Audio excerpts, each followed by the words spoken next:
నిన్న మధ్యాహ్నం తర్వాత భారత రాష్ట్ర సమితి నుంచి ఒక ప్రకటన మీ అందరి ద్వారా నేను మీడియాలో చూడడం జరిగింది. మరి బీఆర్ఎస్ నుండి వచ్చినటువంటి ఈ ప్రకటనలో పార్టీ ఎమ్మెల్సీ శ్రీమతి కె కవిత ఇటీవలి కాలంలో ప్రవర్తిస్తున్న తీరుతెన్నులు, కొనసాగిస్తున్న పార్టీ వ్యతిరేక కార్యకలాపాలు బీఆర్ఎస్ పార్టీకి నష్టం కలిగించే రీతిలో ఉన్నందున పార్టీ అధిష్టానం ఈ విషయాన్ని తీవ్రంగా పరిగణిస్తున్నది. పార్టీ అధ్యక్షులు శ్రీ కె చంద్రశేఖరరావు గారు శ్రీమతి కె కవితను తక్షణం పార్టీ నుండి సస్పెండ్ చేస్తూ నిర్ణయం తీసుకున్నారని చెప్పి మరి నాకు ఒక ప్రకటన నిన్న టీవీల ద్వారా అందుకోవడం జరిగింది. మరి నేను పార్టీ నుండి వచ్చినటువంటి ఈ లేఖలో ప్రత్యేకంగా 2 అంశాల మీద మాట్లాడదలుచుకున్నాను. నేను అక్రమ కేసులు పెట్టి నా మీద తిహార్ జైల్లో 5.5 నెలల పాటు ఉండి బయటకు వచ్చిన తర్వాత నవంబర్ 23వ తారీఖు 2024 నుండి నేను ప్రజాక్షేత్రంలోకి వచ్చి అనేక కార్యక్రమాలు చేయడం జరిగింది. మరి నేను చేసినటువంటి పనులలో మొట్టమొదటిది ఒక బిడ్డ హాస్టల్లో చనిపోతే ఆమెను విజిట్ చేసి, అట్లానే గురుకులాల్లో జరుగుతున్నటువంటి అన్యాయాల మీద మొట్టమొదటి కార్యక్రమం తీసుకొని నేను మాట్లాడినా. ఆ తర్వాత బీసీలకు జరుగుతున్నటువంటి అన్యాయం, కాంగ్రెస్ పార్టీ మేనిఫెస్టోలో ఇచ్చినటువంటి 42% హామీ కోసము పెద్ద ఎత్తున నేను పనిచేయడం జరిగింది. అట్లానే మహిళలకు 2500 ఇవ్వాలని చెప్పి పోస్ట్ కార్డు ఉద్యమాన్ని నేను చేపట్టడం జరిగింది. పెద్దవాళ్లకు పెన్షన్లు పెంచాలని నేను ఉద్యమాలు చేయడం జరిగింది. తెలంగాణ తల్లి స్వరూపాన్ని మారిస్తే అట్లెట్లా మారుస్తారని రౌండ్ టేబుల్ సమావేశం పెట్టినాం. బనకచర్లు అక్కడ కడుతున్నారంటే దాని మీద రౌండ్ టేబుల్ సమావేశం పెట్టినాం. ఓవరాల్గా తెలంగాణ ప్రాజెక్టులు, అందుబాటులో ఉన్నటువంటి నీళ్లు, వీటన్నిటి మీద కూడా రౌండ్ టేబుల్ పెట్టినాం. భద్రాచలం దగ్గర 5 గ్రామాలు ముంపు సమస్య ఉంది, ఎవరు పట్టించుకుంటలేరంటే వాళ్ళని పిలిపించుకొని రౌండ్ టేబుల్ సమావేశం పెట్టి ప్రభుత్వం మీద ఒత్తిడి తీసుకొచ్చే కార్యక్రమం చేసినాం. ముఖ్యమంత్రి గారి సొంత జిల్లా మహబూబ్ నగర్లో భూ నిర్వాసితులకు అన్యాయం జరుగుతుందంటే నారాయణపేట నియోజకవర్గం వెళ్ళి వాళ్లకు మద్దతుగా మేము నిలబడి రావడం జరిగింది. అట్లానే 47 నియోజకవర్గాలలో బీఆర్ఎస్ కండువా బాజాప్తా కప్పుకొని, గులాబీ కండువా బాజాప్తా కప్పుకొని ఎక్కడికి పోతే అక్కడ రావుల చంద్రశేఖర్ రెడ్డి గారిని రిక్వెస్ట్ చేసి భవన్ నుంచి అక్కడ ఉండేటటువంటి బీఆర్ఎస్ నాయకులకు అఫీషియల్ కమ్యూనికేషన్ చేపించి ప్రతి ఒక్క బీఆర్ఎస్ నాయకులకు, కార్యకర్తలకు మాట్లాడి ఆయా పర్యటనలకు వెళ్ళినప్పుడు అందరినీ కలుపుకొని బాజాప్తా గులాబీ కండువా వేసుకొని 47 నియోజకవర్గాలు నవంబర్ 23, 2024 నుండి ఈ రోజు వరకు నేను పర్యటన చేసి అనేక ప్రజా సమస్యల మీద మాట్లాడడం జరిగింది. మరి ఇవన్నీ పార్టీ వ్యతిరేక కార్యకలాపాలు అన్నది నాకు అర్థం కాలేదు. ఎట్లా వ్యతిరేక కార్యకలాపాలు అవుతాయన్నది కూడా ఒకసారి పార్టీ పెద్దలు పునరాలోచించుకోవాలని చెప్పి నేను రిక్వెస్ట్ చేస్తూ ఉన్నాను. అదేవిధంగా మరి బీసీల కోసం నేను పోరాటం చేస్తుంటే అట్లెట్లా మాట్లాడుతుంది, ఇట్లెట్లా మాట్లాడుతుంది, పార్టీకి వ్యతిరేకంగా మాట్లాడుతుంది. అరే, నేను కాంగ్రెస్ పెద్దల మీద ఒత్తిడి తీసుకొస్తుంటే బీసీలకు 42% అమలు చేయాలంటే ఏది పడితే అది చిల్వల్ పల్వల్గా నా మీద రాపించడం, ప్రచారం చేయడం, చాలా దారుణమైనటువంటి పనులు పార్టీలో ఉన్నటువంటి కొందరు పని కట్టుకొని, కత్తి కట్టుకొని నా మీద చేయడం జరిగింది. అట్లానే నేను ఒక మాట ఏమన్నా, సామాజిక తెలంగాణ సాధన కోసం నేను కట్టుబడి ఉన్నా అన్న. నాలో తప్పేముంది? అసలు నాకు జన్మనిచ్చినటువంటి నా తండ్రి, ఈ ప్రాణాన్ని భిక్షగా ఇచ్చినటువంటి నా తండ్రి, ఆయన చిటికెన వేలు పట్టుకొని నేను ఓనమాలు నేర్చుకున్న ఉద్యమాలు ఎట్లా చేయాలని, ఆయన చిటికెల వేలు పట్టుకొని ప్రజలంటే ఏంది, ప్రజా సమస్యలు అంటే ఏంది, ఎందుకోసం దాని మీద గలమెత్తాలని చెప్పి నేను నేర్చుకున్నా. ఆ నాయకుడి స్ఫూర్తిగానే నేను సామాజిక తెలంగాణ మాట్లాడినా. భారతదేశం మొత్తంలో ఇన్ని రాష్ట్రాల్లో ముఖ్యమంత్రులు అయితే 75 ఏళ్ళ స్వతంత్ర భారతదేశం, 79 ఏళ్ళు స్వతంత్ర భారతదేశంలో దళితులకి 3 ఎకరాల భూమి ఇస్తా అని చెప్పినటువంటి ఏకైక గొప్ప నాయకుడు కేసీఆర్ గారు. ఆయన దగ్గర నుంచే కదా నేను సామాజిక తెలంగాణ ఎజెండా నేర్చుకున్నది. బీసీలకు ఎవరు వృత్తి పనిదారులు ఉంటే వాళ్ళకి చేయూతనిస్తా అని చెప్పినటువంటి ఏకైక ముఖ్యమంత్రి కేసీఆర్ గారు. చెప్పినట్టుగా డబ్బులు ఇచ్చిండు కూడా, ప్రతి కులాన్ని కాపాడుకునే ప్రయత్నం చేసిండు. అది కాదా సామాజిక తెలంగాణ? నేను మే 1 నాడు లేబర్ డే రోజు మాట్లాడితే దాన్ని చిల్వలు పలువలు చేసి సామాజిక తెలంగాణ పేరుతోని కవిత పార్టీ పెడుతుందని చెప్పి నేను నిన్న చెప్పిన ఇద్దరు పేర్లు పని కట్టుకొని నా మీద దుష్ప్రచారం చేసిరు. నేనేమైనా తప్పు మాట్లాడినా? బీఆర్ఎస్ పార్టీ వ్యతిరేకమా సామాజిక తెలంగాణ నినాదానికి? బీఆర్ఎస్ పార్టీకి సామాజిక తెలంగాణ అవసరం లేదా? భౌగోళిక తెలంగాణ వస్తే సరిపోతుందా? బంగారు తెలంగాణ కావాలని కేసీఆర్ గారు ఇచ్చిన నినాదమే కదా. బంగారు తెలంగాణ అంటే ఏంది?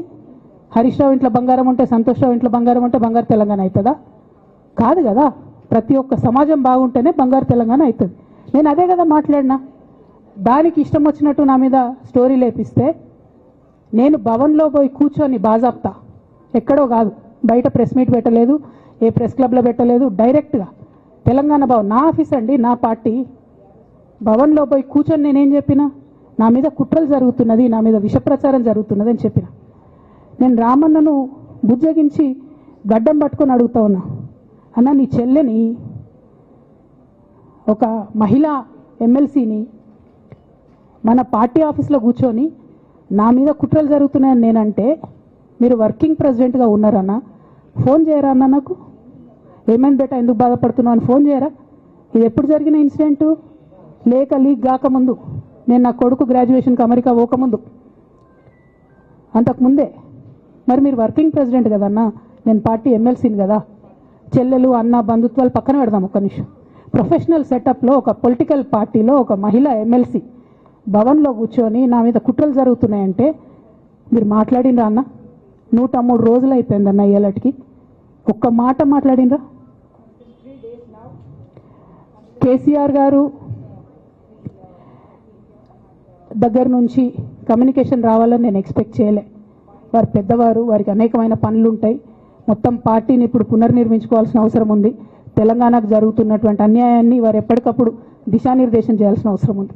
కానీ వర్కింగ్ ప్రెసిడెంట్ గారి దగ్గర నుంచి ఫోన్ రాకపోవడం మాత్రం ఒక మాట అనిపించింది నాకు. నేను కేసీఆర్ గారి బిడ్డను, నేను కూర్చొని ప్రెస్ మీట్ పెడితేనే రెస్పాన్స్ రాలేదంటే మరి ఇంకో మామూలు మహిళా కార్యకర్తకు బీఆర్ఎస్ పార్టీలో మన అన్యాయం జరిగితే రెస్పాన్స్ వస్తుందా? నాకైతే అనిపించలేదు. వస్తుందేమో నాకు తెలియదు. కానీ నేను ఒక మాటకు నాకు సంతోషం అనిపించింది. నాకు నోటీస్ రాగానే అక్కడ మహిళా ఎమ్మెల్సీలు కూర్చొని, మహిళలందరినీ కూర్చొని, ఫస్ట్ టైం అనుకుంటా భవన్లో 5 మహిళలు కూర్చొని ఇండిపెండెంట్గా ప్రెస్ మీట్ మాట్లాడింది. చాలా సంతోషం. ఇటువంటి అంతర్గత ప్రజాస్వామ్యం రావాలనే నేను కోరుకున్నా. మహిళలకు, ఎస్సీలకు, ఎస్టీలకు, బహుజనులకు కోటరీల అడ్డంకులు లేకుండా యాక్సెస్ రావాలి. అది మైక్కి యాక్సెస్ రావాలి, బాస్కి యాక్సెస్ రావాలనే నేను అనుకున్నా. అది జరిగింది, చాలా సంతోషం. నన్ను సస్పెండ్ చేసినాక అయినా పర్లేదు, కానీ జరిగింది. నిన్న మహిళలందరూ కూర్చొని మాట్లాడి నేనేమంటున్నా అంటే, కేసీఆర్ గారు, కేటీఆర్ గారు, నేను, మా కుటుంబం, మాది రక్త సంబంధం. పదవులు పోతేనో, పార్టీలకు వెళ్ళి సస్పెండ్ చేస్తేనో పోయేటటువంటి బంధం కాదు. కానీ ఎవరైతే వెస్టెడ్ ఇంట్రెస్ట్ ఉన్న పార్టీలు ఉంటారో, పార్టీలో ఉండి కేవలం డబ్బు సంపాదించుకోవాలనేటటువంటి ఒక ఆలోచనతో, వ్యక్తిగత లబ్ధి పొందాలనేటటువంటి ఆలోచనతో ఉన్నటువంటి వ్యక్తులు, వాళ్ళకి కావాల్సింది ఏంది? మేము ముగ్గురం కలిసి ఉండొద్దు, మా కుటుంబం బాగుండొద్దు, మా కుటుంబం విచ్ఛిన్నమైతేనే వాళ్ళకి అధికారం వస్తుంది. దాంట్లో భాగంగా ఇవాళ మొదటి స్టెప్పు నన్ను బయటేసిరు పార్టీలకు వెళ్ళి. అది ఇక్కడితో ఆగదు. నేను గౌరవనీయులు పెద్దలు దైవ సమానులు కేసీఆర్ గారిని విజ్ఞప్తి చేస్తా ఉన్నా, మీకు ఒక సూచన చేస్తా ఉన్నా. దయచేసి మీ చుట్టూ ఏం జరుగుతున్నదో ఒకసారి చూసుకోండి నాన్న. నన్ను ఇవాళ బయటకు పంపొచ్చు, నేను మీలాగా స్ట్రేట్ ఫార్వర్డ్ ఉంటా, నిజాలు మాట్లాడతా. నేను ఉద్యమం నేపథ్యం నుండి వచ్చిన కాబట్టి నాగ్గా, ఉన్నది లేనట్టుగా, లేనిది ఉన్నట్టుగా, మోసం చేయాలని చెప్పో ఇంకోటి చేయాలని చెప్పో మాట్లాడను. స్ట్రేట్ ఫార్వర్డ్గా ఇష్యూస్ మాట్లాడతా కాబట్టి నన్ను ఇలా బలి చేసి పర్వాలే. కానీ రేపటి నాడు ఇదే ప్రమాదం రామన్నకు కూడా పొంచుంది, రేపటి నాడు ఇదే ప్రమాదం మీకు కూడా పొంచుంది. అల్టిమేట్గా బీఆర్ఎస్ పార్టీని హస్తగతం చేసుకోవడానికి జరుగుతున్నటువంటి కుట్రలో భాగంగానే ఇవాళ నన్ను ఎలిమినేట్ చేయడం జరిగింది. నేను ఇవాళ ఓపెన్గా అడుగుతా ఉన్నాను, హరీష్ రావు గారికి నేను సూటి ప్రశ్న వేస్తున్నా, ఈ రాష్ట్ర ముఖ్యమంత్రి రేవంత్ రెడ్డి గారు కూడా నేను సూటి ప్రశ్న వేస్తున్నా. నా మీద కుట్రలు ఎప్పటి నుండి ప్రారంభమైనాయి? ఎప్పుడైతే హరీష్ రావు గారు, రేవంత్ రెడ్డి గారు ఒకే ఫ్లైట్లో హైదరాబాద్ నుండి ఢిల్లీకో, ఢిల్లీ నుండి హైదరాబాద్లో ఒకే ఫ్లైట్లో వాళ్ళిద్దరు ప్రయాణం చేసి వచ్చినప్పుడు హరీష్ రావు గారు, రేవంత్ రెడ్డి గారు కాలు పట్టుకొని సరెండర్ అయినాక ఈ కుట్రలు స్టార్ట్ అయినాయి, నా మీద ఈ స్టోరీలు స్టార్ట్ అయినాయి. మా కుటుంబాన్ని విడగొట్టాలనేటటువంటి కుట్ర స్టార్ట్ అయింది. నేను ఛాలెంజ్ చేస్తా ఉన్నా, రేవంత్ రెడ్డి గారు మీరు చెప్పండి, ఆ ప్రయాణం జరిగిందా జరగలేదా? హరీష్ రావు గారు మీరు చెప్పండి, ఒకే ఫ్లైట్లో మీరు రేవంత్ రెడ్డి గారితో కలిసి వచ్చిండ్రా రాలేదా? ఆ తర్వాత నుండే నా మీద ఈ కుట్రలు జరుగుతున్నాయా లేదా? సరెండర్ అయింది మీరు. ప్రతి ఒక్క విషయంలో దాదాపు ఒక 7-8 ఇష్యూస్ ఉన్న ఇన్సిడెంట్స్ ఉన్నాయండి. అఫీషియల్ పిఆర్ఓ ట్వీట్ చేస్తాడు, Congress party official PRO tweet చేస్తాడు, ముఖ్యమంత్రి గారు పిఆర్ఓ, ఈ పాల వ్యాపారంలో అవినీతి జరిగిందని. తెల్లారి 2-3 పేపర్లలో వస్తుంది, 3వ రోజుకి మాయమైపోతుంది. అదే కేటీఆర్ గారినేమో 3 సార్లు విచారణ పేరుతో పిలిచి వేధిస్తారు. అంటే కేసీఆర్ కుటుంబం నికార్స్గా బరిగీసుకొని కాంగ్రెస్ పార్టీతో రేవంత్ రెడ్డితో కొట్లాడుతున్నాం కాబట్టి మా మీదనేమో కుట్రలు జరుగుతాయి, మా మీదనేమో కేసులు పెడతారు.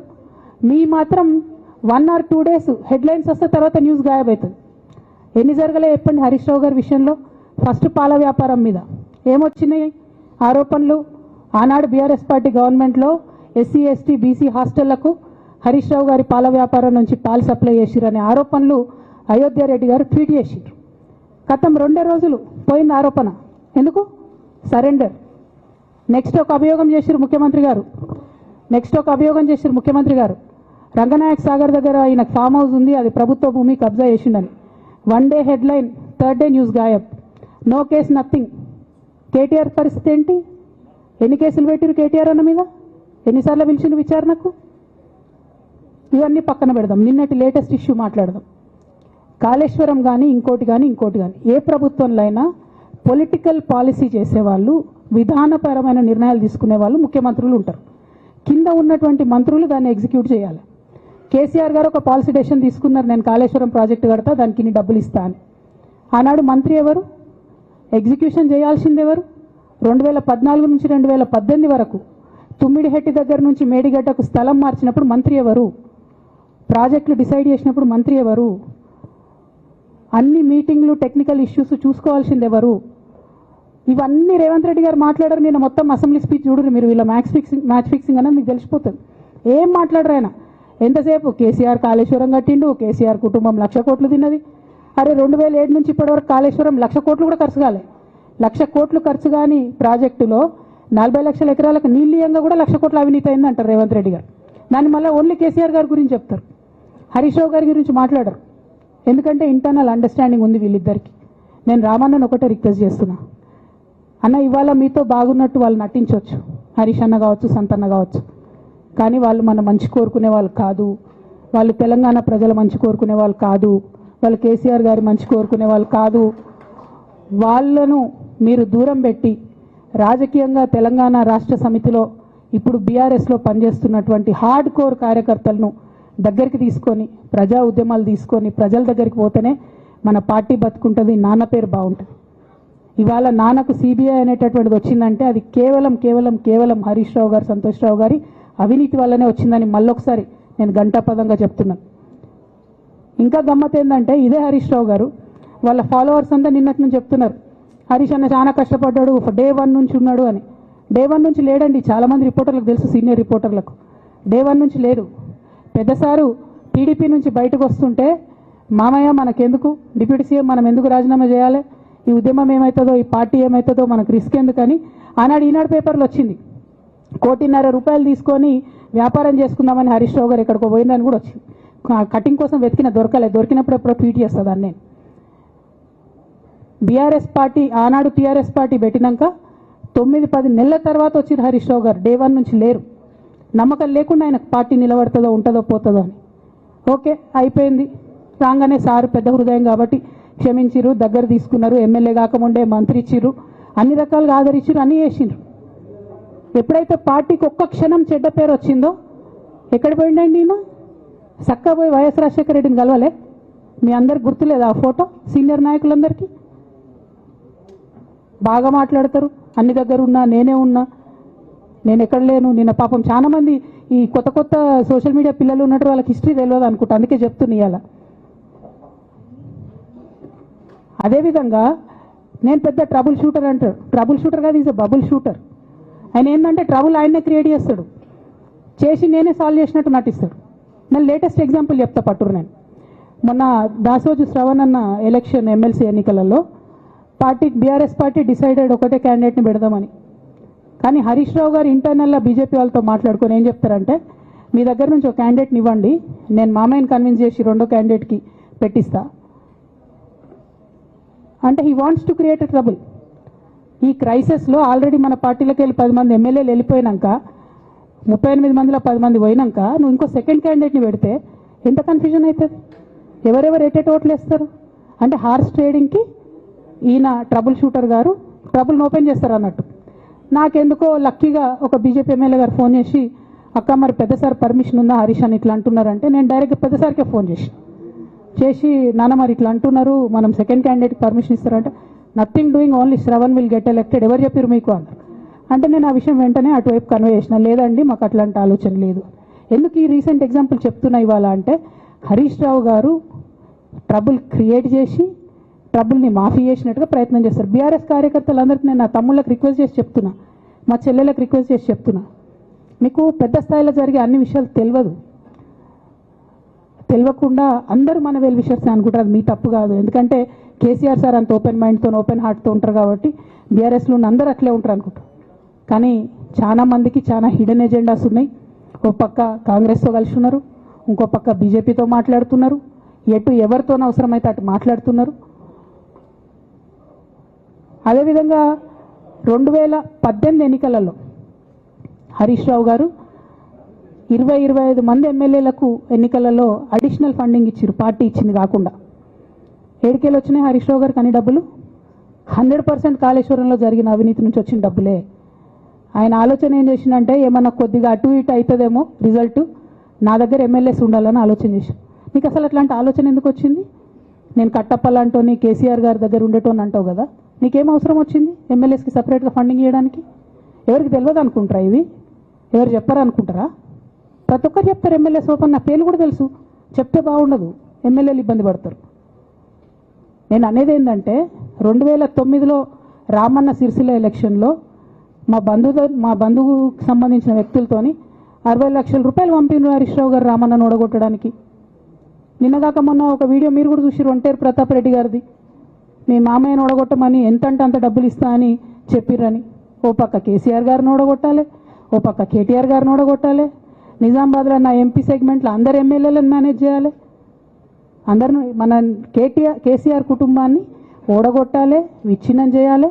కానీ కేసీఆర్ గారి పేరుతో వచ్చేటటువంటి బెనిఫిట్స్ మాత్రం అన్నీ కావాలి. మరి ఇటువంటి వారిని నా రిక్వెస్ట్ కేసీఆర్ గారితో కేటీఆర్ గారితో, వారిని మీ పక్కన పెట్టుకొని నిజం మాట్లాడే నన్ను బయటకు పంపితే మరి పార్టీ బాగుంటుందా? దయచేసి ఆలోచన చేసుకోండి. నేనేమంటున్నా రామన్న మిమ్మల్ని అంటే, నా మీద మీకు కోపం ఉండొచ్చు, నా మీద ఏముందో ఎవరేం చెప్పారో నాకు తెలియదు. నేను మాత్రం నా ప్రాణం పోయినా కేసీఆర్ గారికి హాని జరగాలని కానీ కేటీఆర్ గారికి హాని జరగాలని కానీ కోరుకోను. అది నా నైజం కాదు. ఆడపిల్లలకు అట్లుండదు, ఆడపిల్లలు ఇల్లు బాగుండాలనుకుంటారు. నా మనసుకి ఎంత గాయమైతే, నాకు ఎన్ని అవమానాలు అయితే, నాకెంత ఇన్సల్ట్ అయితే, నా మీద ఎన్ని కుట్రలు జరిగితే నేను ఇట్లా మాట్లాడుతున్నది నా బాధ, ఇది నా ఆవేదన. నాన్న చూస్తలేరేంది వీళ్ళని అన్నది ఆవేదన, చూసుకుంటా క్షమిస్తారేంది ఇంకెన్నిసార్లు క్షమిస్తారు అన్నది నా బాధ. అంతే తప్ప నాకేం కోపం ఉంటుంది? ఎందుకు కోపం ఉంటుంది? నాకు ఎన్ని జన్మల పుణ్యం ఉంటే కేసీఆర్ లాంటి తండ్రి దొరుకుతాడు? కోట్లలో ఒకరికి ఉండేటటువంటి తండ్రి నాకు దొరికిండు. ఆయన లేకపోతే నేను ఎవరు ప్రపంచానికి తెలుస్తుందా? నాకెందుకు అవసరం ఉంటుంది? నాకేం కోపం ఉంటుంది కేసీఆర్ గారి మీద? నాకు బీఆర్ఎస్ పార్టీ మీద ఎందుకు కోపం ఉంటుంది?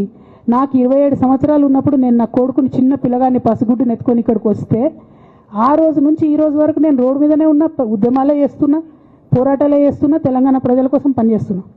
2014 నుంచి అధికారంలో ఉన్నప్పుడు కూడా నా ఇంటి దర్వాజాలు ఎప్పుడు తెలిసే ఉన్నాయి. ఇక్కడున్న మీడియా మిత్రులందరికీ తెలుసు. అధికారంలో ఉన్నా లేకున్నా నేను గిట్లనే ఉన్నా.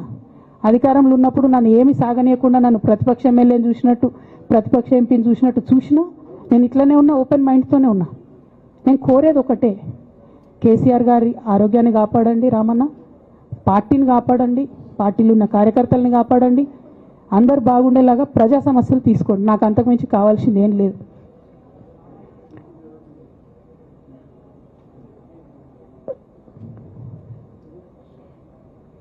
కానీ మొన్న అసెంబ్లీలో అర్ధరాత్రి దాకా పెట్టి రేవంత్ రెడ్డి గారు కేసీఆర్ గారిని తిడుతుంటే దయ్యాలు వేదాలు వాళ్ళు ఇస్తున్నట్టు అనిపించింది నాకైతే.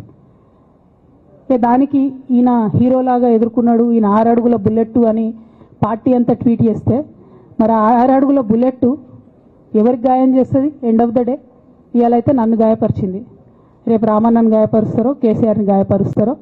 జాగ్రత్తగా ఉండండి రామన్న, నేను చెప్పేది ఏం లేదు, జాగ్రత్తగా ఉండండి, కేర్ఫుల్గా ఉండండి. ఎట్ ద సేమ్ టైం ఈ హరీష్ రావు గారి కారణంగా గమ్మత్ ఏముంటుందంటే, ఒకసారి హంపీకి పోతారు వీళ్ళందరూ, మీ అందరికీ తెలుసు ఆ స్టోరీ. హంపీకి పోయి పాటలు పాడుకుంటారు, మొత్తము చాలా మంది కలిసి కేసీఆర్ గారిని చాలా అవమానకరంగా మాట్లాడతారు, ఒక పార్టీని వెనుపోటు పడదామని డిజైన్ చేశారు. ఇదంతా వీరికి తెలుసు, హరీష్ రావు గారికి తెలుసు. నేను ఆ రోజు సాక్ష్యం ఉన్న హరీష్ అన్న వచ్చి లిటరల్లీ రామన్న చేతులు పట్టుకొని, అరే మామయ్యకి ఎప్పుడు సింక్ ఆర్ సేల్, నేను మామయ్యతోనే ఉంటా అని చెప్పి అక్కడ మాట్లాడుకున్న వాళ్ళందరినీ పెద్దసారి దగ్గర అవుట్ చేసిండి. ఆ తర్వాత పర్యవసానంలో ఈటల రాజేందర్ అన్న బయటికి వెళ్ళడం. ఈ మహానుభావుడు వల్ల జగ్గారెడ్డి దగ్గర నుంచి మొదలు పెడితే, చెరుకు శ్రీనివాసరెడ్డి ముత్యంరెడ్డి అన్న కొడుకు దగ్గర నుంచి మొదలు పెడితే, రఘునందన్ రావు గారు, మైనంపల్లి గారు, విజయశాంతి గారు, విజయరామారావు గారు, ఆయన పాత పెద్ద ఆయన ఉండే ఈటల రాజేందర్ గారు, వీళ్ళందరూ పార్టీలోకి వెళ్ళి పోయినారు కదా, పోలేదా? ఇవన్నీ హరీష్ అన్న చేసినాయి కాదా? ఆనాడు దుబ్బాక ఉప ఎన్నిక ఎందుకు ఓడిపోయినాం? దుబ్బాక ప్రజలకు ఇప్పటికి కూడా గుర్తుంటుంది. వాళ్ళందరూ ఒకటే మాట చెప్తారు, ఈయన సిద్దిపేటకు తప్ప రూపాయి రానియాడు దుబ్బాకకు, ఈయన వచ్చి ప్రచారం చేసిండు కాబట్టి మేము ఓటేయాలని ఓపెన్గా చెప్పారు ఆనాడు ఎన్నికలలో. దానికి ఏం రాపించుకుంటాడు ఈయన పేపర్లల్లో? ఒంటరి పోరాటం చేసి ఓడిన హరీష్ రావు. అసలు ఓడిపోయింది మీ వల్ల కదా. మీరు మీడియా మేనేజ్మెంట్లో సూపర్, అలా డౌట్ ఏం లేదు. రామన్న యూట్యూబ్లు మేనేజ్ చేసి, నా మెయిన్ స్ట్రీమ్ మీడియా మేనేజ్ చేస్తాడు అంతే, అంతకుమించి వేరే ఏం లేదు. నేను రామన్నని రిక్వెస్ట్ చేస్తున్నా, మీరు కూడా ఆ స్కిల్ నేర్చుకోండి అన్న. అట్లనే ఈటల రాజేందర్ గారు ఉప ఎన్నిక దగ్గరుండి హరీష్ అన్న గెలిపిలేదా అండి ఈటల రాజేందర్ని? ఆనాడు పీసీసీ అధ్యక్షుడిగా ఉండి రేవంత్ రెడ్డి గారు ఏమంటారు, కాంగ్రెస్ పార్టీ ఓడిపోతుంది ఇడా అని చెప్పి ఆయన ముందే డిక్లేర్ చేసిండు, ముందే చేతులు ఎత్తేసిండు. హరీష్ అన్న ఆడ పోయి కూర్చొని మరి ఈటల రాజేందర్ అన్నని గెలిపించొచ్చిండు. ఈ బంధం రేవంత్ రెడ్డి గారిది హరీష్ రావు గారిది అప్పటి నుంచి కొనసాగుతుంది, కొత్త బంధం ఏం కాదు ఇది. నేను కేసీఆర్ గారిని పెద్దల్ని రిక్వెస్ట్ చేసేది ఒకటే, ఈయన చేస్తున్న నక్కజిత్తుల్ని దయచేసి గమనించండి. ఇవాళ నేను బయట పోతా కావచ్చు, నాదేముంది, ఉద్యమంలోకి వెళ్ళి వచ్చినా మళ్ళీ ఉద్యమంలోకే పోతా, నాకు భయం ఏముంటుంది, నాకు ఎన్నడూ పదవుల మీద ఆశ లేదు.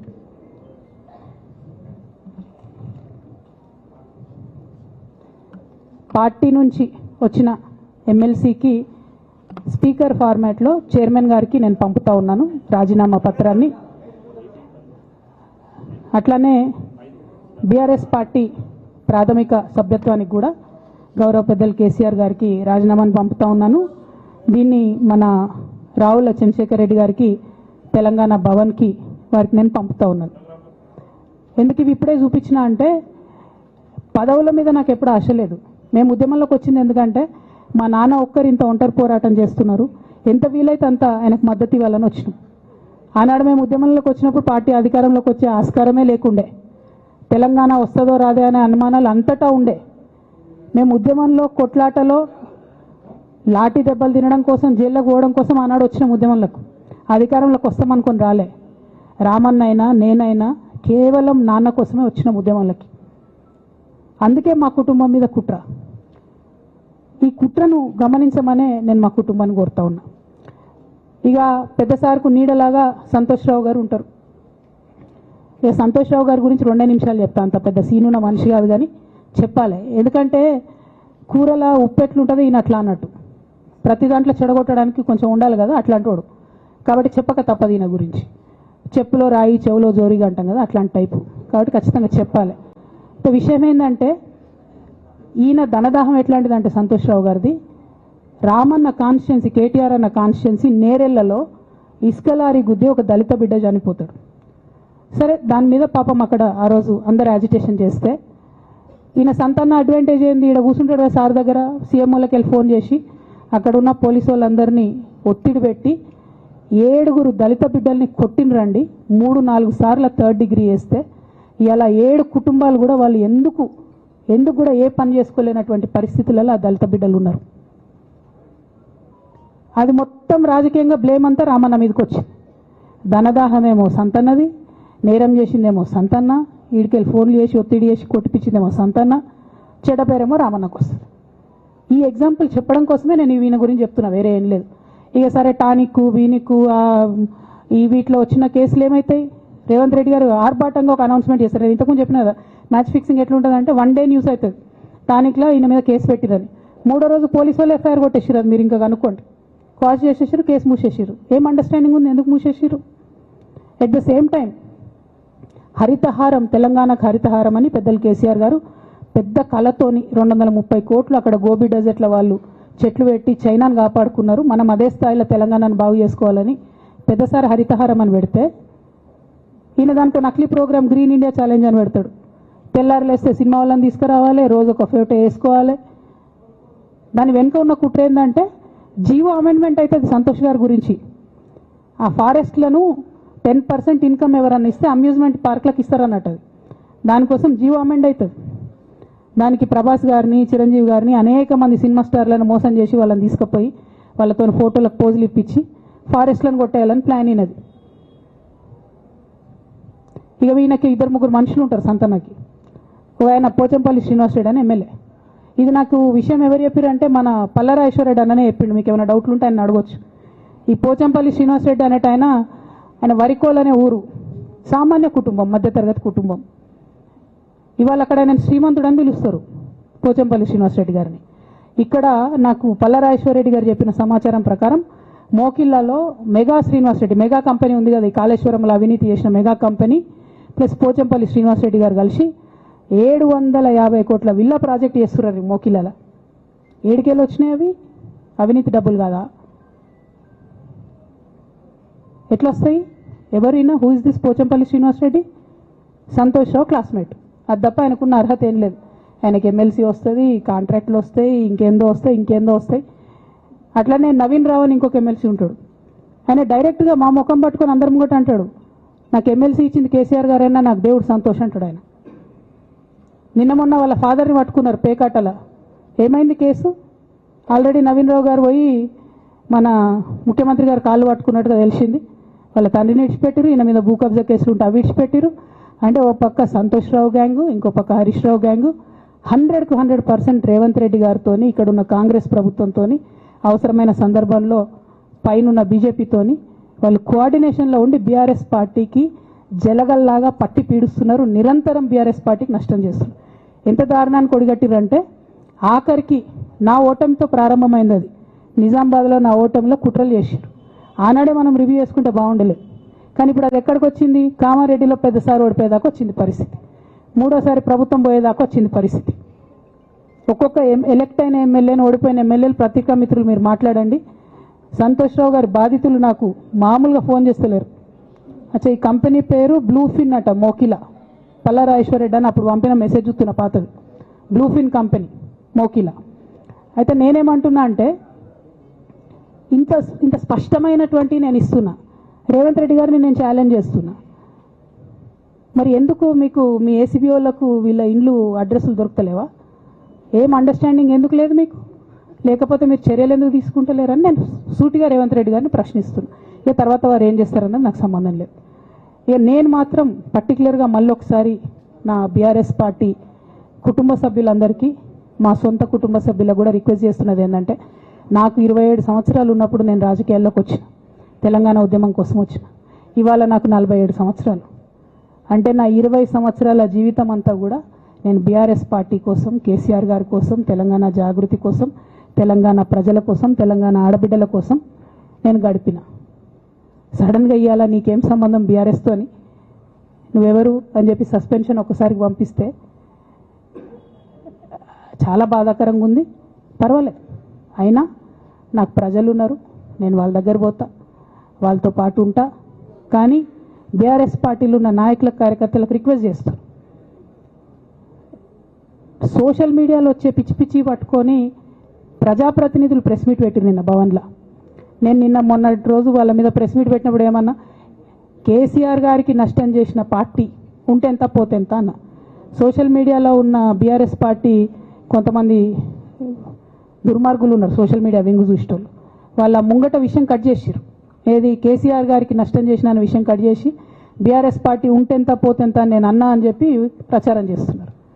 నాదే పార్టీ బీఆర్ఎస్ పార్టీ. 20 ఏళ్ళు నేను కష్టపడ్డా. నేను తెలంగాణ జాగృతి పెట్టి ఇండిపెండెంట్గా పనిచేసినప్పుడు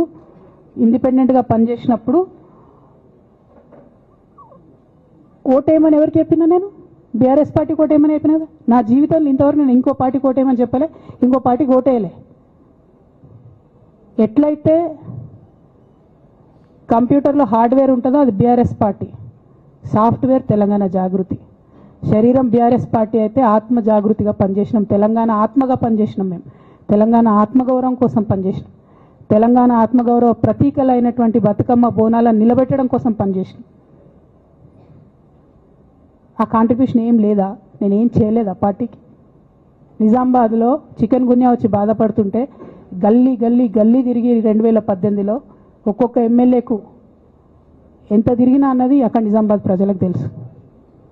ఏం కాంట్రిబ్యూషన్ లేదా అన్నది? ఓన్లీ హరీష్ అన్నది సంతనదే ఉన్నదా కాంట్రిబ్యూషన్? వీళ్ళు మేకవన్నే పులులు నాన్న, వీళ్ళు మీ ముంగట నటిస్తారు అంతే. బయట వాళ్ళ నిజస్వరూపం వేరేలాగా ఉంటుంది. యాజ్ అ డాటర్గా రిక్వెస్ట్ చేస్తున్నా, ఒకసారి ఆలోచన చేయండి వాళ్ళ గురించి. నాకేమొద్దు, నన్ను పార్టీలోకి వెళ్ళి సస్పెండ్ చేసి నో ప్రాబ్లం, కానీ వాళ్ళని పార్టీలో ఉంచుకుంటే పార్టీ ఎట్లుంటుంది అన్నది మీరు ఆలోచన చేసుకోండి. ఇక అల్టిమేట్గా నేను చెప్పదలుచుకున్నది ఒకటే,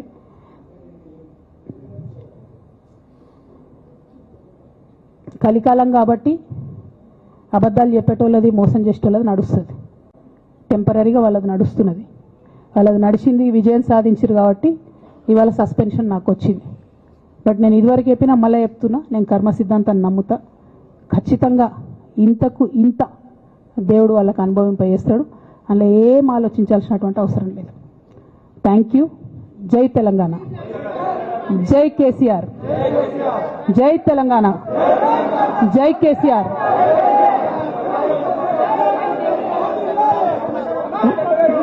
వన్ బై వన్.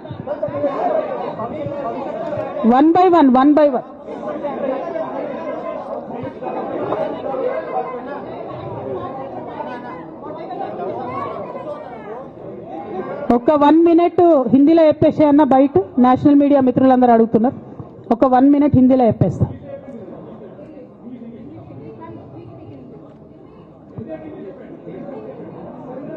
आज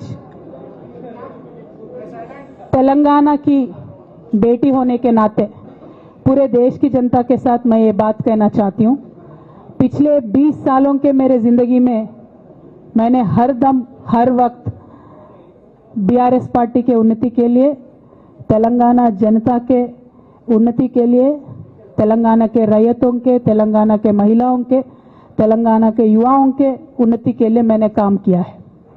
और इस पूरे 20 साल के जिंदगी में मैंने अपने लिए कभी कुछ नहीं मांगा है, लेकिन तेलंगाना की जनता ने, बीआरएस पार्टी ने मुझे बहुत प्यार दिया है. मेरे पिताजी ने मुझे सांसद बना के दिल्ली भेजा है, मुझे एमएलसी का मौका भी पार्टी ने दिया है, जिसके लिए मैं पार्टी का, मेरे पिताजी का, बीआरएस पार्टी का, पूरे परिवार का, तेलंगाना के आवाम का भी बहुत ही ज़्यादा मैं आभारी हूँ. लेकिन जो भी मुझे रिस्पॉन्सिबिलिटी दिया गया था मैंने पूरे शिद्दत के साथ काम किया है. कभी भी मैंने तेलंगाना के लोगों के खिलाफ काम नहीं किया है. लेकिन आज चंद लोग बीआरएस पार्टी में, हमारे आसपास पिताजी के इर्द गिर्द थोड़े लोग, जिनके जो वेस्टेड इंटरेस्ट है, जिनको अपनी ही फायदा की जो सोच है, ऐसे लोग बीआरएस पार्टी में उनका लीड रोल हो गया है. और उनके वजह से उन्होंने मेरे पिताजी के ऊपर, मैं ऐसा मानती हूँ, दबाव बना के मुझे पार्टी से निकालने का काम किया है. लेकिन अल्टीमेटली मैं ये मान के चलती हूँ कि मैं तेलंगाना की बेटी हूँ. मैं जब तेलंगाना में आके तेलंगाना के आंदोलन में शामिल हो गई, मैं रास्ते पे चली, मैंने लाठी खाई, मैं जेल भी गई. हर तरीके का जो भी कोशिश हो सकता है तेलंगाना के अलग रियासत हासिल करने के लिए, मैं वो तमाम कोशिशों में शामिल थी. मैं तो आंदोलन से आई हूँ, इन्होंने अभी मुझे पार्टी से, सियासत से निकालने का काम किया है, तो मैं फिर आंदोलन में चली जाऊंगी. लेकिन मैं बीआरएस पार्टी से, हमारे पिताजी से यही रिक्वेस्ट करना चाहती हूँ कि आपके इर्द गिर्द जो लोग जमा हुए हैं, उनकी नीयत के बारे में आप सोचिए. क्या वो पार्टी के लिए काम आएंगे? आप इसके ऊपर गौर कीजिए. हमारे परिवार को तोड़ने का काम उन्होंने आज किया है. बीआरएस पार्टी के परिवार को तोड़ने का काम आज उन्होंने किया है. और ये किसके फायदे के लिए उन्होंने किया है? तेलंगाना के आवाम के फायदा के लिए उन्होंने नहीं किया है, उनके खुद के फायदा के लिए किया है। तो मैं मेरे पिताजी से, बीआरएस पार्टी से यही रिक्वेस्ट करना चाहूंगी कि ऐसे लोगों को पहचानिए, उनकी असली रूप आप पहचानिए और उनके ऊपर जो भी एक्शन हो सकता है वो लीजिए। और मैं तेलंगाना चीफ मिनिस्टर रेवंत रेड्डी जी से भी डिमांड करती हूं कि आपने जो बीआरएस के परिवार को तोड़ने का आज काम किया है, हमारे बीआरएस में जो धोखेबाज लोग हैं उनसे मिलके आपने जो बीआरएस के परिवार को तोड़ने का कोशिश किया है, तेलंगाना की आवाम आपको इसका जवाब जरूर देगी। Thank you. जय तेलंगाना। ఒకరు చెప్పండి.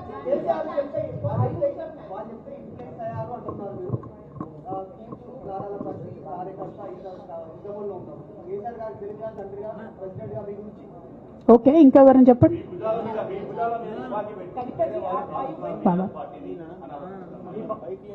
ఏమా నా భుజాల మీద తుపాకి పెట్టి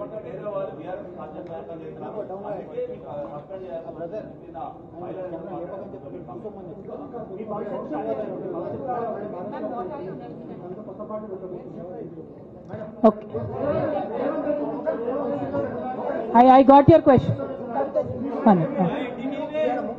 Rahul ji.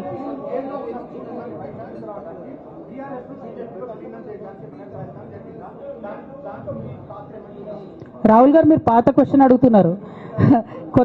కొత్త ఇష్యూ ఏంది అని అంటే బీఆర్ఎస్ పార్టీలో సస్పెన్షన్లో ఖచ్చితంగా కేసీఆర్ గారి మీద ఒత్తిడి తీసుకొచ్చే ఈ సస్పెన్షన్ చేశారని నేను నమ్ముతా ఉన్నాను. ఒక్కొక్కసారి ఏమవుతుందంటే చిన్న చిన్న వ్యక్తులు బాగా నడుస్తుంది, పరిస్థితులు సందర్భాన్ని బట్టి పెద్ద వ్యక్తులు కూడా కొన్ని కఠినమైన నిర్ణయాలు తీసుకోవాల్సి వస్తుంది. కేసీఆర్ గారు ఈ నిర్ణయం ఎందుకు తీసుకున్నారో అని అడిగేంత పెద్దదాన్ని కానీ అంత రాజకీయ అనుభవం కానీ నాకు లేదు. సో వారు తీసుకున్నటువంటి నిర్ణయాన్ని నేను శిరసా వహిస్తాను. వారు ఎందుకు తీసుకున్నారో ఈ నిర్ణయం నాకు తెలియదు. కానీ నాకు ఒక సమస్య ఉంది, నేను రాసినటువంటి లెటర్ లీక్ అయిందని చెప్పి 100 రోజులైంది. ఆ సమస్య జరిగి 100 రోజులైంది. ఆ 100 రోజుల కన్నా ముందు కూడా నా మీద వివక్ష కొనసాగిందని వాళ్ళ నేను మీకు ఎగ్జాంపుల్స్తో సహా చెప్పే ప్రయత్నం చేశాను. ఆ 100 రోజుల నుంచి జరుగుతున్నటువంటి పరిణామాలను కూడా మీ అందరి ముందు పెట్టిన. ఈ 100 రోజులలో పార్టీ ఎప్పుడు కూడా నన్ను ఎక్స్ప్లెనేషన్ అడగలేదు. నిన్న నన్ను సస్పెండ్ చేసే ముందు కూడా నన్ను ఎక్స్ప్లెనేషన్ అడగలేదు. ఇంకా చెప్పిన కదా, విచిత్రమైన విషాదం ఏంటంటే సడన్గా డిసిప్లినరీ కమిటీ పుట్టుకొచ్చింది. సడన్గా ఈయన రవీంద్రరావు అంటే దాంట్లో సంతకం చేసిండు, ఆయననే సార్ని తిట్టిండు మళ్ళీ మొన్న ఎలక్షన్ ఓడిపోయినప్పుడు. సో ఈ అన్నీ చూసి నాకేమనిపిస్తుందంటే చాలా ఒత్తిడిలో చాలా ప్రెషర్ పెట్టి సార్తో చేపించారని నేను అనుకుంటున్నాను.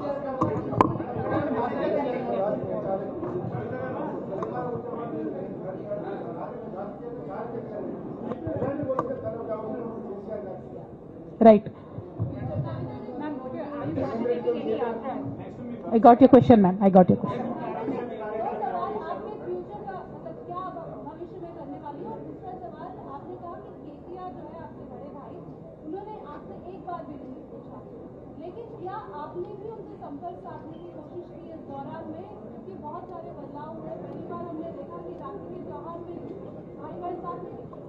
నేనేమంటున్నా అంటే కేసీఆర్ గారి రాజకీయ పరిజ్ఞానాన్ని క్వశ్చన్ చేసేంత స్థాయి నాకు లేదు, అంత అవగాహన కూడా నాకు లేదు. కాకపోతే పెద్ద నాయకులు అనేక సందర్భాల్లో ఒత్తిడికి గురైనటువంటి విషయాలు చరిత్రలో మనం చూసినాం. ఇవాళ అదే జరిగిందని నేను భావిస్తున్నా. 1. 2, నేను ఈ లేఖ అనేటటువంటిది రిలీజ్ అయిన తర్వాత ఎప్పుడు కేసీఆర్ గారికి కొంచెం ఇబ్బంది జరిగినా, అది కాళేశ్వరం కమిషన్కి వారు పిలుపుకొచ్చినా, 2 సార్లు వారు యశోద హాస్పిటల్కి వచ్చినా, నా చిన్న కొడుకు అమెరికాకి తీసుకెళ్లే సందర్భమైనా నేనే వారి దగ్గర పోయినా. నాకేం బేషణం ఉంటుంది, ఆయన మా నాన్న కదా. నేను పోయిన తర్వాత ఈ దుష్ట చతుష్టయం ఏదైతే ఉన్నదో, ఈ 2 గ్యాంగులు ఏవైతే ఉన్నాయో అక్కడ జరగనిది జరిగినట్టుగా మీడియాలలో విచిత్రమైన వార్తలు రాపించారు. ఎంత ఘోరం అంటే నేను నా కొడుకుని తీసుకపోతే నన్ను గన్మెన్లు రాలేదట. జరుగుతుంది అని ఎక్కడన్నట్ల ఇటువంటివన్నీ మెయిన్ స్ట్రీమ్ పత్రికలు రాస్తాయి. మరి విచిత్రం నాకు అర్థం కాదు. మెయిన్ స్ట్రీమ్ పత్రికలు అనేటటువంటి ఇట్లాంటి వార్తలు మరి ఆడ ఎవరు లేని కూడా లేరు. ఎవరు చెప్పిరు, ఎందుకు రాపిచ్చిరు? సో నేనేమంటున్నా అంటే నేను ఎప్పుడు నాన్న దగ్గరికి వెళ్ళడానికి చూసినా కూడా మా మధ్య స్పర్ధ పెంచడానికి అనేకమైన వార్తలు రాపిచ్చి అనేకమైన కుట్రలు ఈ గత 103 రోజులుగా కొనసాగుతూనే ఉన్నాయి నా మీద. కానీ అంతకుముందు కూడా జరిగినాయనేదే నేను చెప్తున్నా. అందులో భాగంగానే రాఖీ రోజు కూడా ఒక 24 గంటల ముందే నేను అన్నకు కూడా మెసేజ్ పంపిన. అన్న రేపు రాఖీ ఉంది, నేను వచ్చి కడతాను, మీడియా లేకుండా వచ్చి కడతాననే మెసేజ్ పంపిన. బట్ అన్న బిజీగా ఉండే ఎక్కడికో వెళ్ళిండ్రు, నేను అర్థం చేసుకున్నాను, అందుకే వెళ్ళి రాఖీ కట్టలేకపోయినాను. సో నేను నా వైపు నుంచి ఎక్కడ కూడా కమ్యూనికేషన్ చేయడానికి ప్రయత్నంలో లోపం జరగలేదు, అటువైపు నుండి కమ్యూనికేషన్ రాలేదు. నేను చెప్పాలనుకున్నవి నేను ఎత్తుకున్న ప్రజా సమస్యలు ఈ 103 రోజులలో మీ ముందున్నాయి, అవి చేస్తూనే ఉన్నా. ఇక భవిష్యత్తుకు సంబంధించినటువంటి విషయం నేనేం ఆలోచించలేదు. ఎందుకోసం అంటే నిన్న నోటీస్ రావడం అనేటటువంటిది డెఫినెట్గా నేను కొంచెం బాగా బాధపడ్డా. నాకెందుకు నోటీస్ వస్తుంది, మరి నా లేఖ లీక్ అయింది, లీక్ చేసింది ఎవరు అంటే చేసినటువంటి వ్యక్తుల మీద ఎందుకు విచారణ జరగలేదు అనేటటువంటిది ఖచ్చితంగా పార్టీ అంతర్గతంగా ఆలోచన చేసుకోవాలి. అంటే నన్ను ఏం మాట్లాడకుండా నన్ను డైరెక్ట్గా ఉరిదీస్తారు. నేను ఎవరి మీద అయితే కంప్లైంట్ చేసినో కనీసం వాళ్ళను అడిగినరా, అడగలేదా, చర్యలు తీసుకున్నారా, తీసుకోలేదా, ఏమీ చెప్పకపోతే, ఆ మాత్రం అంతర్గత ప్రజాస్వామ్యం లేకపోతే బయట ప్రజలకు మనం ఏం చెప్తామన్నది నా ప్రశ్న.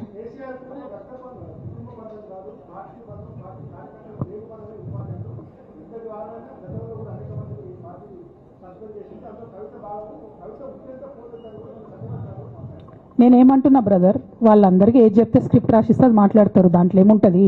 ఇప్పుడు పెద్ద సంఘటన జరగడం ఏంటిది, నన్ను పార్టీ నుండి వీడియో కొట్టాలనేటటువంటి ఒక నిర్ణయం అది జరిగింది. జరిగిన తర్వాత ఇవన్నీ జరుగుతూనే ఉంటాయి, చిన్న చిన్న విషయాలు. అవంతా వ్యక్తులను సీరియస్గా తీసుకోవాల్సిన అవసరం లేదు. అల్టిమేట్గా నేనేమంటున్నా అంటే నన్ను అడగకుండానే ఉరి తీశారు, కనీసం ఏమైందని కూడా అడగలేదు.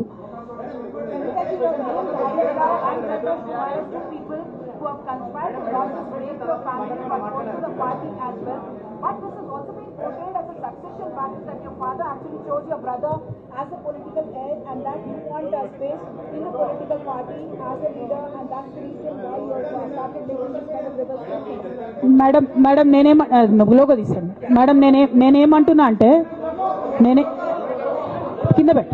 నేనేమంటున్నా అంటే ఇప్పుడు ఈ నేను మాట్లాడే ప్రెస్ మీట్ చూస్తున్నటువంటి రాజకీయ నాయకులకు కావచ్చు, బీఆర్ఎస్ పార్టీకి సంబంధం లేని వ్యక్తులకు కావచ్చు, వాళ్ళకి ఇది ఒక ఎంటర్టైన్మెంట్, ఇది ఒక వార్త. కానీ నాకు నా లైఫ్, మా బీఆర్ఎస్ పార్టీ కార్యకర్తలకు వాళ్ళ లైఫ్. సో నేను చాలా తీవ్రమైనటువంటి బాధలో గంభీరంగా ఉండి మాట్లాడేటటువంటి ప్రయత్నం చేస్తున్నాను. నేనేమంటున్నా అంటే కుటుంబంలో జరిగినటువంటి అనేక అంశాలను నేను చెప్పను కూడా, ఎందుకంటే అది ప్రజలకు అనవసరం. అది నేను ఆ బాధను పంచుకుంటే మీరు తట్టుకోలేరు కూడా. నేను చాలా గట్టిదాన్ని, మొండిదాన్ని, దయ్యాన్ని కాబట్టి తట్టుకొని నిలబడ్డా. కానీ నా ప్లేస్లో వేరే వాళ్ళు ఉంటే తట్టుకోలేరు. సో కుటుంబంలో ఇంటర్నల్ విషయాలు నేను మాట్లాడతలేను, ఓన్లీ పొలిటికల్ ఇష్యూసే నేను మాట్లాడుతున్నా. పొలిటికల్గా నన్ను సైడ్ లైన్ చేసి, నన్ను సస్పెండ్ చేసి, పార్టీకి అనుక్షణం నష్టం చేస్తున్న ఆ ఇద్దరు వ్యక్తులను, వారి గుంపును, వారి ముఠాను పార్టీ ఎట్లా మోస్తుంది అనేటటువంటిది నా ప్రశ్న. సరే, నిన్న మొన్న ఆ గుంపుకు సంబంధించిన వ్యక్తులు అన్ని చోట్ల నా ఫ్లెక్సీలు చింపేసి నాకు దిష్టి బొమ్మలు, శవయాత్రలు ఎందెందో వేసిరట. ఈ ఉత్సాహం కేసీఆర్ గారి మీద సిబిఐ ఎంక్వైరీ చేస్తా అని రేవంత్ రెడ్డి గారు అన్నప్పుడు ఎక్కడ చచ్చిపోయింది ఆ ఉత్సాహం నేను అడుగుతా ఉన్నా. ఎందుకు చేయలే రేవంత్ రెడ్డి గారి దానాలు, దిష్టి బొమ్మలు ఎందుకు చేయలే? ఏం అండర్స్టాండింగ్ ఉంది మీకు? నా ప్రశ్న సింపుల్. నన్ను వ్యక్తిగతంగా ఏదో చేస్తారన్నది కాదు, నాకు నష్టం జరిగేదే లేదు. ఎందుకంటే ప్రజలు చూస్తున్నారు, ప్రజలు గమనిస్తున్నారు. తెలంగాణ ఆడబిడ్డలు తమ ఇంటి ఆడబిడ్డలుగా ఆదరించారు నన్ను. ఒక్కొక్కరు అడిగితే అర్థమవుతలే, ఏం అర్థమవుతలే.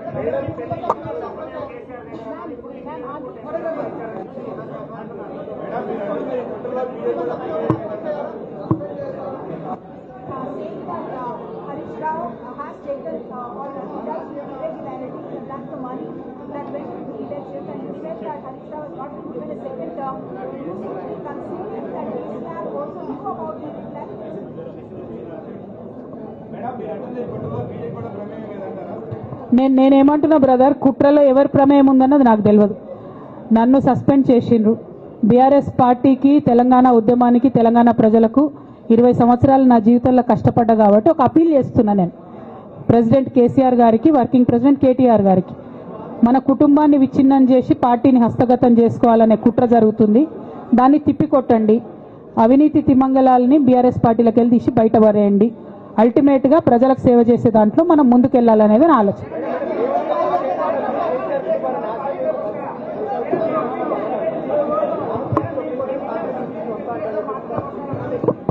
ఇక్కడ ఇంకో మాట చెప్పాలి బ్రదర్, నేను నిన్నటి నుంచి పేపర్లలో నేను ఈ పార్టీలో ఏరుతున్నా, ఆ పార్టీలో ఏరుతున్నా అని వచ్చింది. నేను ఏ పార్టీలో కూడా చేరను. నాకు ఏ పార్టీతో అవసరం లేదు.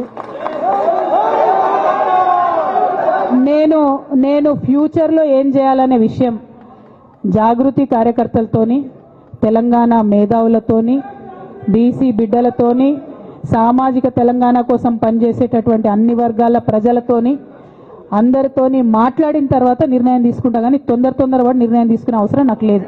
ఒకటి. రెండు, ఏదో నిర్ణయం తీసుకోవాలనేటటువంటి విషయంతో నేను పనిచేయడం లేదు. జరిగినటువంటి పరిణామాలను ఒక్కొక్కటిగా ఎదుర్కొంటూ వస్తున్నాను. నిన్న జరిగినటువంటి పరిణామం చాలా కీలకమైనది, నా జీవితంలో అత్యంత ముఖ్యమైనటువంటి పరిణామం. కాబట్టి చాలా ఆలోచించి ఆచితూచి అల్టిమేట్గా తెలంగాణ ప్రజలకు లాభం జరిగేటటువంటి నిర్ణయం తీసుకుంటా తప్పితే నా కోసం నిర్ణయం తీసుకోవాల్సిన అవసరం లేదు.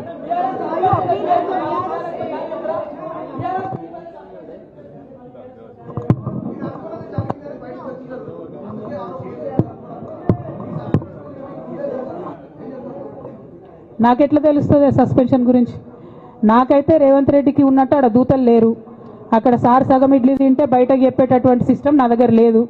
సో అక్కడ ఏం జరిగిందో నాకు తెలియదు, ఎవరు నా గురించి ఏం చెప్పారో నాకు తెలియదు. Ma'am, it is but natural. అమ్మతోని మాట్లాడకుండా ఎవరైనా ఉంటారా? First of all. Second of all, ఈ మొత్తం పరిణామంలో కూడా మా మదర్కి దూరంగా ఉండాల్సి రావడమే బాధాకరం.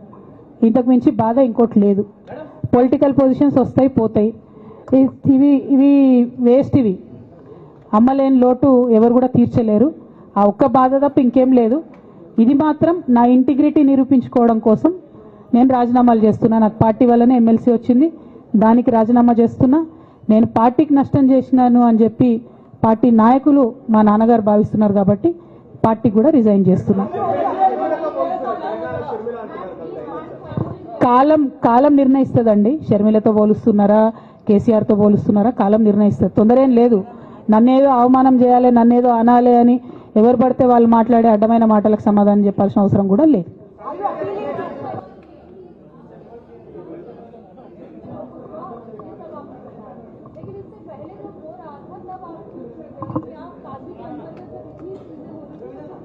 మేడం, అంతకుముందు జరిగినటువంటి ప్రతి ఒక్క విషయం కూడా నేను ఇంటర్నల్గా చెప్తూనే వస్తున్నా.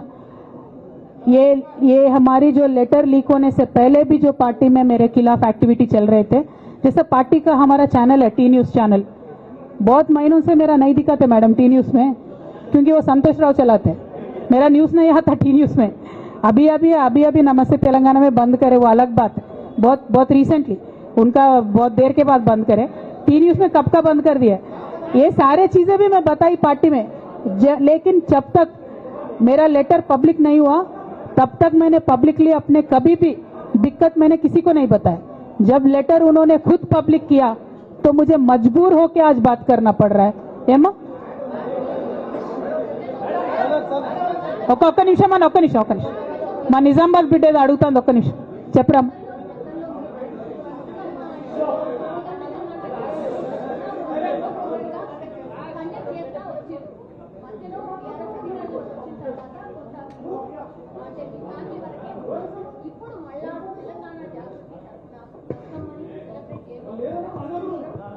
ఏ మనోడా భయ్, ఆగు మెల్లగా. వాళ్ళని ప్రెస్ వాళ్ళని ఇబ్బంది పెట్టకండి. జాగృతి కార్యకర్త నువ్వు భలే జ్యోతిషం చెప్తావు బ్రదర్. ఒకటి. రెండు, బతుకమ్మ ఖచ్చితంగా సెలబ్రేట్ చేయాలనుకున్నా. యాజ్ ఆన్ టుడే మాత్రం విపరీతమైన బాధ అవుతుంది. ఏం చేయబుద్ధి అయితే లేదు. 2 రోజులు అయితే బ్రేక్ తీసుకుంటా. ఆ తర్వాత ఆలోచించుకొని నా కార్యాచరణ ప్రకటిస్తాను.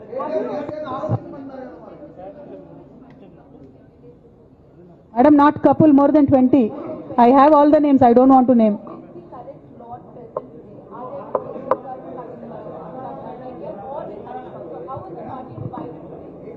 I don't have that. Madam, I have a lot of information, but I don't believe it is the right time to expose all that. There is a lot many more interactions that we will have in future. If necessary, I'll certainly let that information out. Today, my simple appeal